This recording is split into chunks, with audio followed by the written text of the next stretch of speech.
स्वाभिमान ओडिशा द्वारा ढेंकानाल जिलार महुलपाल ग्रामर टेलर ट्रेनिंग सेंटर ठारे टेलर शिखुवा छात्री मानकु सम्मानित करा जायछि।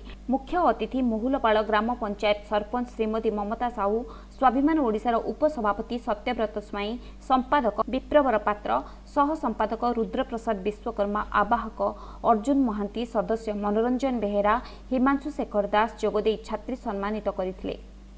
स्वाभिमान ओडिशा आमको जो प्लेटफॉर्म आनी स्वाभिमान ओडिशा चैरिटेबल ट्रस्ट एसोसिएशन धन्यवाद जहाँ माध्यम कि आम स्वावलम्बी हो पार एवं घरे थी जो भौणी मैंने अच्छे से भी स्वावलम्बी हो पारे आजे आत्मनिर्भरशील हो दुनिया को कहीपर हम भी किसी से कम नहीं। ढेंकानालू अर्जुन का रिपोर्ट, PTV न्यूज।